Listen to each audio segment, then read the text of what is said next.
you all for joining us today. You know, there has been a lot said about big tech censorship of what transpired around the origins of the COVID-19 virus and where this came from, how it moved to a pandemic.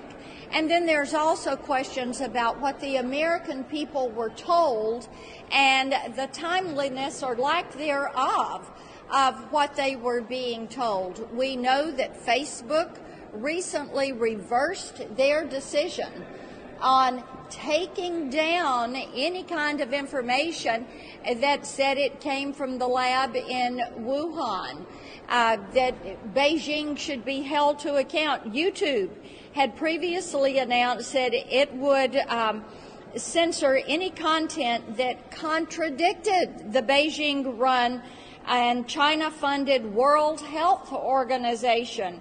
YouTube even took down a video from some medical doctors who were questioning the value of these lockdowns and were questioning what it does to the population and especially what it does to our children. Twitter, they locked down the account of a virologist, a Chinese virologist, who was saying this is what they're doing, gain-of-function research, this is what they're doing in the Wuhan Institute of Virology, holding the Chinese Communist Party to account. I will tell you this, big tech has really stepped over, they have stepped over the line on this one. We all have suggestions of how we as a Senate should move forward and things that we should do to make certain this never happens to the American people. Senator Braun? Thank you. And I'll tell you where we need to start. You had a unique thing happen, I think it was just last week, where by unanimous consent, that hardly ever happens on a critical issue unless you're maybe renaming a post office or something. We got it through the Senate to ask our own intelligence agencies to release the information that we house. And for as much havoc as this has created, not only for our own country, across the world, why we wouldn't start there with President Biden, spoke to Secretary Blinken, asked him. He said, had no good reason why you would not release that information. We need to start there to get to the bottom of it. And when you talk about big tech being mum on the subject, basically, when you've got every U.S. senator that wants to at least start there, we need to have accountability. And I think it's for them to step up and lead the charge. They are the place that people look to, listen to, where are they at? And we need to start there. Let's hold our own intelligence agencies accountable, release that information, declassify it. Senator Marshall? Okay. Well, Senator Blackburn, thank you so much for giving us a chance to sit here and talk about the Wuhan lab leak and the cover-up thereof, you know, what we affectionately refer to it as Batgate. You know, it occurred to me as I was sitting there reading Dr. Fauci's emails recently that everything I learned in 10th grade science, everything I learned as a doctor about the scientific method, about hypotheses and developing theories, that we just threw that all out the door. You know, I was shocked as I went back and reviewed some of the letters that were written, but really what rose my suspicion was somewhere back in January of 2020.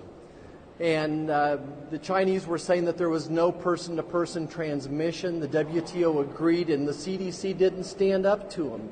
And that led for me to have a phone call with the CDC. And all the national journalists were reporting that the United States scientists were investigating this new novel virus. And when I talked to the CDC, they said, well, we've got scientists in Beijing, but they're thousands of miles from Wuhan, so we really don't have anything to tell you. And then the next thing I see is this a letter signed by a group of scientists who have ignored even the possibility that this virus could have risen from the laboratory. They totally ignored it. They threw out the scientific hypothesis that this was even feasible. And didn't come to find out most of those scientists, if not all of them, were receiving some type of funding then and in the future from the NIH and our CDC sat there and nodded their head in agreement. And then national journalists, big tech companies, they worked together to suppress this story. They worked together to censor those of us who thought that this virus may have originated there. And not only did they suppress, they actually shamed people who thought that this might have came from a laboratory. And then finally, we see in Dr. Fauci's emails a collusion, working with Dr. Fauci, big tech working together to suppress this story. You know, here we are, we're 17 months later. We still don't know anything much more about this virus. You know, I think that we have to hold the CCP accountable. And if the United States is in any way accountable, if they helped fund laboratories that led to the development of this virus, then we need to be held accountable as well. And we need a deep dive into what viral gain of research rules look like going forward as well. You know, we're never going to get to the bottom of this unless we stop this cover-up of the Wuhan lab leak until we stop Batgate. Thanks, Marcia. Senator Johnson? Go ahead. Well, Johnson. Okay, I'll go. I want to point out that the evidence about a potential lab leak theory has been hiding in plain sight for months. You know, the fact that our federal agencies, under the direction of Anthony Fauci, funded this type of research for years has been laying out there hidden in plain sight for months. Shame on the media, shame on the social media for not paying attention to it, for completely ignoring it. The result of this 18-month gap of fully exploring the true origin of the COVID virus probably means we'll never get to the bottom of it. China's had 18 months to destroy this evidence. But make no doubt about it, China is guilty. They are culpable. They knew they had a coronavirus. They knew they had a deadly pandemic-type virus in Wuhan. They didn't allow flights out of Wuhan to the rest of China, but they let that virus infect the entire world. So we already know China's guilty. We already know they have to be held to account. I think we also need to hold the news media and the social media accountable as well. This isn't the only area of suppression. I could list a long list of false narratives, false stories that the drive-by media promotes and then never really adequately retracts. But when it comes to COVID, I have personal experience with censorship and suppression that I believe has cost tens of thousands of Americans their lives. The NIH guidelines as it relates to treatment of COVID remains a compassionless guideline to basically do nothing. Go home, isolate yourself, be afraid, and if you just happen to get sick enough where you have to check yourself in the hospital, maybe we can save your life. I held 2 hearings on early treatment. Dr. Peter McCulloch laid out the 4 pillars of pandemic response. The first one is try and stop the spread. Well, China is guilty in not doing that. The second pillar is early treatment. Basically, how we apply medicine to every other condition. Early detection, early treatment. Then in-hospital treatment, and finally vaccine. Why did our health agencies, why did Anthony Fauci, why did the mainstream media suppress and censor doctors that had the courage and compassion to treat patients early with cheap, generic, repurposed drugs? Why did that happen?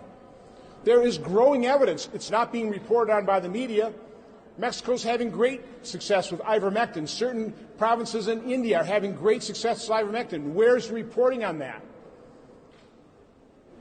We've seen studies where 50 to 85% of lives could have been saved. It prevents that much death. Apply that percentage to the 600,000 Americans that lost their lives, which is why I believe the news media will never admit their complicity and why they will never admit they were wrong here. But it's not too late. Lives can be saved. We're still going to need early treatment. No matter how effective a vaccine is, no matter how effective immunity from having been infected is, other people will get infected. Other people are going to need early treatment. So I am imploring the media, pay attention to people like Dr. Corey, Dr. Peter McCulloch, the other doctors that have the courage and compassion to treat patients. It's not too late. We need to start and really robustly explore early treatment now. finally, Senator Wicker, who joins me in holding big tech accountable and dealing with Section 230 and censorship. Thank you, Senator Blackburn and others.